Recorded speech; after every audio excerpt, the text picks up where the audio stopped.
What up, Giants fans? A tough loss yesterday to the Cowboys on Thanksgiving. We're going to break all that down in today's show and more. But first, if you hate the Dallas Cowboys, I know I do. If you're a Giants fan, I know you do. So if you hate the Cowboys, I want you to go down right now, hit that thumbs up icon, and like this video.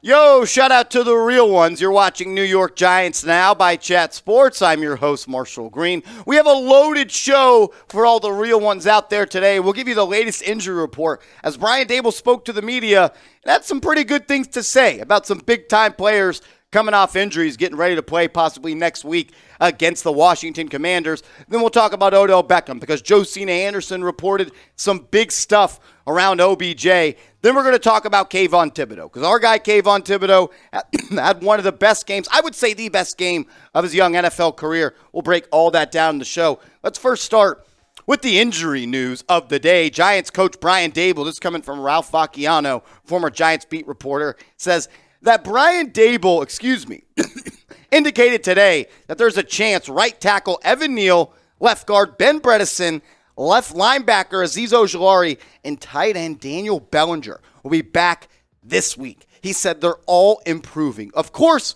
we know nothing until we see who practices on Wednesday. Look, if you can get back Evan Neal, you get back Azeez Ojulari, Bellinger, and Bredeson, that is going to be huge for this team because right now, injuries are hurting this team very much so. You saw that against the Dallas Cowboys yesterday. The Giants had so many starters out yesterday. I mean, think about all the players that didn't play yesterday that would have helped out against a big-time team like the Dallas Cowboys. The Cowboys probably have currently more talent than you do on this roster at this point. But it's hard to beat a team, even though I thought the Giants played well enough to win. I don't know if they should have won, but I thought they could have won. And when you have this many starters that did not play yesterday, guys like Azeez Ojulari didn't play, Adoree Jackson didn't play, Fabian Moreau didn't play, Xavier McKinney, Evan Neal, John Feliciano, Ben Bredeson, Joshua Ezeudu, Daniel Bellinger, Wan'Dale Robinson. That's not even counting Sterling Shepard. That's not even counting Shane Lemieux. You talk about all those guys, then you go to the draft picks, guys like Darian Beavers. The Giants had about 12 starters that didn't play yesterday, and they were up at the half, and it should have been more, and we'll talk about in a second. But the injuries are starting to hurt the New York Giants right now. We'll continue to talk about that first, but let's get the mojo back going here on the channel. Sub for Giants dubs. Look, you got 6 games left. You got to go 3-3 over that stretch if you want to make the playoffs. So I want all the real ones right now to do your part. Sub for dubs. If you want the Giants to beat the Commanders this coming up week, I want you to go down right now and hit that big red button.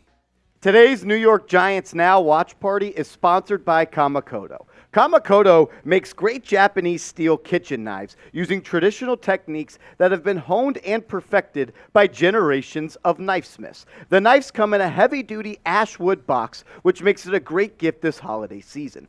Each knife is individually inspected, and they are so confident in their product that they come with a lifetime guarantee. Kamakoto knives are carefully polished. Both blade and handle are satin finished, making them smooth as silk. They are wickedly sharp and perfect for slicing meats and vegetables to prepare an amazing meal on every Giants game day. Kamakoto knives are used by Michelin star chefs all over the world, and they are having a huge holiday sale right now. Plus, my viewers can get an extra $50 off any purchase and free shipping with discount code CHAT. Go to kamakoto.com/chat to get your knife set and help support our channel. The link is in the comments and description of the show. Thank you to Kamakoto for sponsoring today's show. Go to kamakoto.com/chat. $50 off with promo code CHAT. I mean, the box, the knives, everything about this is sick. Look at this. The box, the ash wood is awesome. The knives are for real. I'm going to be on the grill all holiday season long. Got to be careful taking these out of the box. They are wickedly sharp. The handles, it's silky smooth. Get hooked up today. Go to kamakoto.com/chat to get $50 off every order plus free shipping. That link is in the comments and description of today's show. Despite injuries, I felt like the New York Football Giants left points on the table yesterday or on Thursday against the Dallas Cowboys on Thanksgiving. Just go back and think about, you had 3 turnovers in the first half, 2 interceptions on Dak Prescott, and a turnover on downs on 4th down, deep inside the Cowboys' own territory, which puts you in their territory, and you only got 3 points off turnovers. It doesn't matter if you win the turnover battle if you're only going to get 3 points off of turnovers. So despite the injuries, I feel like the Giants could have won. Should they have won? I don't know, but they had a big chance to win, and I felt like they left a lot of money out on the table. Some of the game-changing plays yesterday for the New York Football Giants. I have 5. I think 5 plays really changed the dynamic of the game yesterday. The offensive lineman downfield call on the touchdown that Daniel Jones threw to Isaiah Hodgins. Go back and watch the tape. The lineman was 3 yards downfield, but that is not the intent of the rule. It was a bootleg. It wasn't a run play. The intent of the rule is to limit or not let the offense get a competitive advantage by the offensive lineman trying to fool the defense by going out for a route. Ball was snapped. Tyree Phillips becomes engaged with number 96 at the line of scrimmage. Draws him 1 yard back, and then the defensive lineman bails into coverage. Phillips takes one more step up. He's 2.5 yards past the line of scrimmage, makes no more contact, and then immediately backpedals. I thought it was a really ticky-tack play, and it wasn't called to the letter of the law. The O-lineman downfield on the touchdown, that was a big game-changing play. The second big game-changing play, the holding call that Darnay Holmes was flagged for when guarding CeeDee Lamb on a 3rd and long on the first drive of the second half. Would have resulted in a punt. The Giants would have got the ball back up 13-7, but they called a flag. There was no flag. I've watched the play 100 times. I haven't seen the call yet. And that drive ended up being a touchdown for the Dallas Cowboys to take the 14-13 lead. Then later, another huge play, and I love Kayvon Thibodeaux. I thought he played really well yesterday. I thought it was the best game of his career. But the missed sack that he had on Dak Prescott when it was 2nd and long. If you would have sacked him, it would have made it like 3rd and 20 plus, but Dak somehow finds a way to scramble and spin move out of Thibodeaux's reach, which made it a 3rd and manageable that they picked up, and then they scored again. Thibodeaux, you played great, but you got to finish right there. You got to make that play. That play hurt a lot. The play that I think really cost the Giants yesterday was the 3rd and goal on defense. The Cowboys had 3rd and goal from the 15-yard line. You hold the Cowboys to a field goal right there, you're in business. But Dalton Schultz runs a corner route on Nick McLeod. McLeod's sitting in a catch technique at the goal line, and Dalton Schultz just beats him on a corner route. You can't allow a touchdown on 3rd and goal from the 15. But the biggest play of the day was the 4th and 1 debacle the Giants had where Daniel Jones tried to throw the ball to Saquon Barkley in the flat. But before the drop or the bad pass or whatever side you're on, the New York Football Giants had 10 people on the field on the biggest play of the 2022 season. 10 people on the field. That is inexcusable. It's not okay. That's a problem. That falls on Brian Daboll. That falls on Mike Kafka. You didn't have enough people on the field. And then Daniel Jones makes a bad throw. Hits Saquon Barkley kind of on the back hip.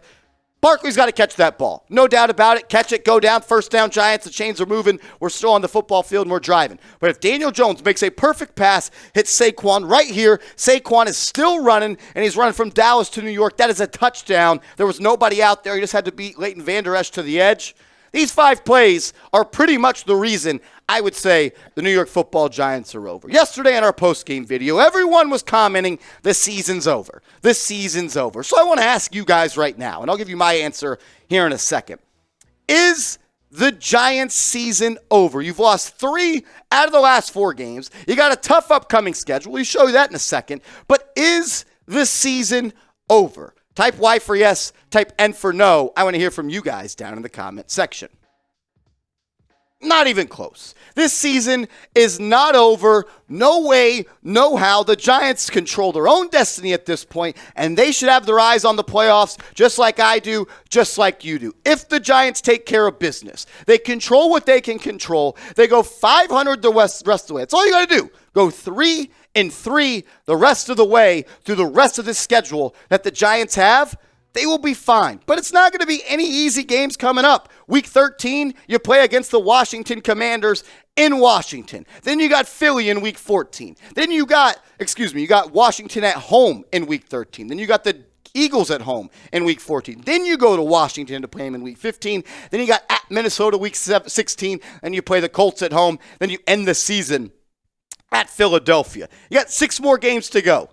If you want to make the playoffs, guaranteed, you got to win 3 of these final 6 games. You got to go 3-3 over these final 6 games and find a way to inch and get better and get healthy. Get guys like Ojulari back. Get Evan Neal back. Maybe you get Odell Beckham. We'll talk about him in a second. But find a way to just keep winning football games. Go 3-3 over your last 6, and the Giants will be a lock to make this playoffs. I think maybe you win 9 games, you still get in, but 10 games guarantees you a spot in the playoffs. We just showed you the record. So now that you know the record, I want to ask you this question. Predict the Giants' final record. Once week 18 is over, what will be the Giants' record going either to the end of the season or into wild card weekend? I want to hear from you. Predict the Giants' final record down in the comments right now.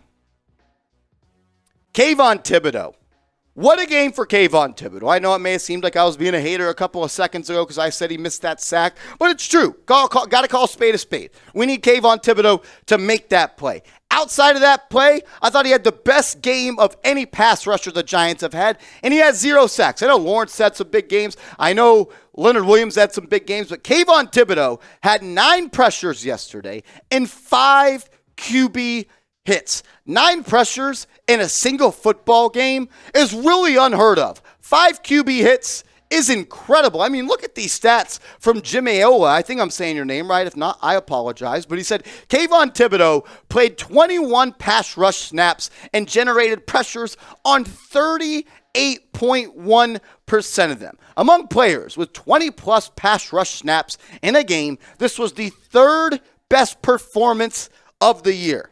Not only was Kayvon Thibodeaux amazing, he beat the refs too. He was held every single play. I think he only drew 1 holding call, but he's here, guys. Kayvon Thibodeaux is here. He played like the 5th overall selection in the NFL draft. We have a game changer and a game wrecker now on the outside rushing the passer. Once we get Azeez Ojulari back and you pair him with Dexter Lawrence, Leonard Williams, and Kincaid, Kayvon Thibodeaux, this Giants front 4 could be one of the best, if not the best, in the National Football League. Kayvon Thibodeaux showed every Giants fan, every NFL fan, and all the Cowboys fans, I got to play them twice for the next 10, 15 years. They know what's going to happen. Show Kayvon some love. Show our rookie pass rusher some love right in the comments right now. Look, 9 pressures, 5 QB hits yesterday. I'm proud of Thibodeaux, even though he missed a huge sack. Show him some love. Type number 5 down in the comment section right now. End of the show, I wanted to touch on the latest Odell Beckham Jr. rumors. Josina Anderson tweeted this out yesterday. To ignore the date at the bottom, that is not correct. This was from yesterday. It says the current order for Odell Beckham Jr.'s free agent visits in early December. He's going to go to the Giants first. He's going to go to the Bills second. Then he will visit the Dallas Cowboys. Conversations continue with the Chiefs and the Ravens as well. So he's going to go visit the Giants, he's going to visit the Bills, and he's going to visit the Cowboys, still in conversations with the Chiefs and the Ravens. Look, the Giants need Odell at this point. They do. They need a playmaker on the outside. I don't know what's going to happen, so I want you guys to predict it down in the comment section right now. Where will Odell Beckham Jr. sign? I think he'll sign by the end of the first week of November. I think Odell Beckham's on a football team. I want you to predict it which one. Type NYG for the Giants, DAL for the Dallas Cowboys, BUF for the Buffalo Bills, or KC for the Kansas City Chiefs. Predict where Odell Beckham Jr. will sign. Look, yesterday sucked. The season's not over. I'm proud of the way the team fought. Overcame a lot of injuries. We showed you 10 players that are meant to be starters that didn't play, and the Giants had their chances to win this football game. Coaching needs to be better. Look, we continue to get these offensive lineman downfield penalties. We continue to get these illegal formation penalties. Fix it. Because we're not good enough to where we can beat ourselves and still win football games. Tighten the shit up on offense, defense, special teams, get healthy, and the Giants control their own destiny. I still got to make it in the playoffs. If you made it this far in the video, that means you're a real one. So go down right now and comment real one.